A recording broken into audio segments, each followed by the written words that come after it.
Gitu tadi aku nggak ngerti sama sekali. Baru nih pertama kali nih bulan Ramadan kali ini merasakan juga. The New Star, information and entertainment. Kalau Ramadan di sana tuh lebih banyak tuh. Jadi kayak agak-agak di Arab gitu. Kalau di Arab kan gitu kan semuanya. Ini juga hampir semua kayak restoran tuh. Jadi kalau kita lagi berhalangan terus kita nggak puasa, kita hampir nggak bisa makan di 80% restoran yang kita mau. Cuman dikit-dikit banget, terus bukanya juga sore gitu. Nah kalau di Jakarta kan lebih banyak ya. Terus secara entertainment mall dan sebagainya. Cuman nggak tahu saya jarang jalan-jalan di sana karena ya lebih banyak di rumah. Dan kebetulan kemarin kita di Jogja itu juga ada persiapan satu proyek yang memang lagi pre-produksi gitu. Jadi lebih fokus ke situ dan ya jalan-jalannya cuma ke pasar, kemana lagi ya. Terus yang gitu-gitu aja saya jarang pergi kalau di yang tamasya gitu ya, jarang. Dua-duanya sih. Jadi suami aku kan emang di sana, aku emang kecilannya emang dari sini gitu. Jadi artinya aku kayak kemarin tuh 1 bulan di sana. Jadi kalau pas bulan Ramadan kemarin puasa pertama aku di sana sama ibu aku. Begitu buka puasa langsung berangkat ke sana. Dan aku pulang kemarin tanggal 26 baru sama ibu aku lagi. Jadi kayak 5 hari sebelum Lebaran aku di sini. Nanti kita mungkin Lebaran 2 hari 3 hari balik lagi ke sana. Jadi pindah-pindah aja. Cuman ibu aku udah beli tetap aja kayak harus gitu loh masak, kayak udah jadi tradisi dari zaman kecil kan, buat kue sendiri, masak sendiri.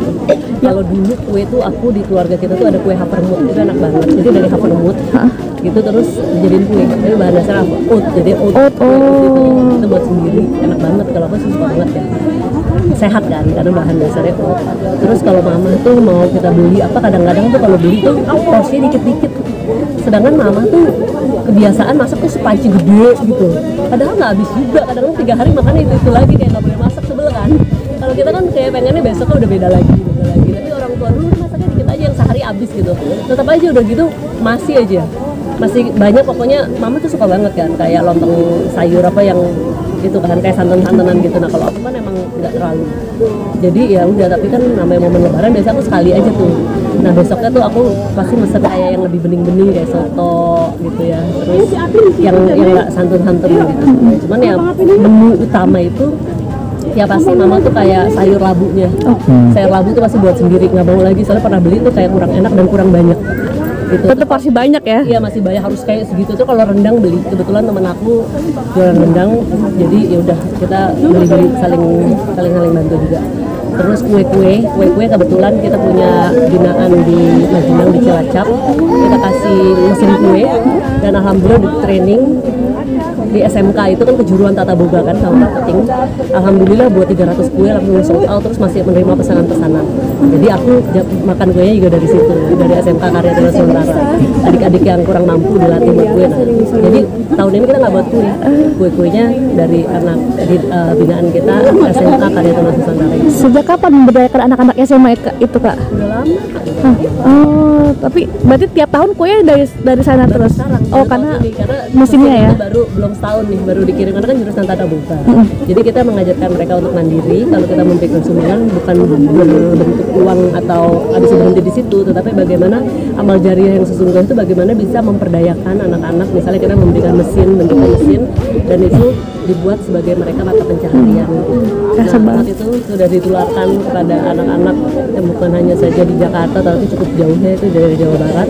Mudah-mudahan selanjutnya juga bisa menyebar ke daerah-daerah lain. Terberat sama saya hidup berapa di 42 tahun karena nyempet ada ini ya sakit kayak panas dalam gitu. Biasanya tuh aku cuma dengar cerita aja orang panas dalam kayak apa sih, sehingga ada minuman yang harus dianggap panas dalam gitu. Tadi aku nggak ngerti sama sekali.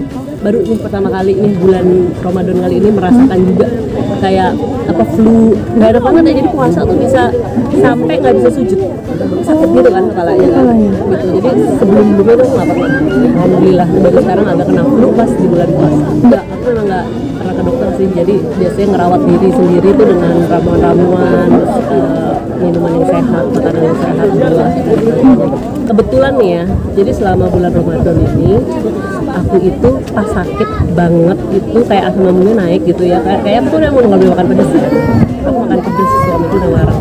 terus sakitnya tuh sampai nggak bisa jalan kayak gitu. Kebetulan aku lagi di Solo waktu awal-awal Ramadan tuh kan, aku baru pulang 2 hari lalu ke Jakarta. Terus sakitnya tuh sampai kayak nggak bisa jalan. Lambung kali ya? Iya, aku nggak tahu, pokoknya tuh sakit banget. Akhirnya aku batal sekali dari batal. Alhamdulillah, kayak Allah baik banget sama aku. Malamnya aku dikasih halangan. Jadi seminggu itu memang nggak puasa kan, halangan kan biasanya wanita 1 minggu, 6 hari ya. Udah jadi batalnya pas lagi sakit tuh pas ini. Nah pas udah mau sembuh, udah mau recovery, udah agak lumayanan. Tapi alhamdulillah gini, karena kan ketika kita sakit kita nggak boleh puasa kan sayang banget ya kalau nggak puasa di bulan Ramadan. Walaupun sebenarnya hakikat berpuasa itu lebih kepada bagaimana kita merasakan. Kalau udah ngerasain kan udah tahu tuh rasanya kalau kita lapar tuh kayak gini.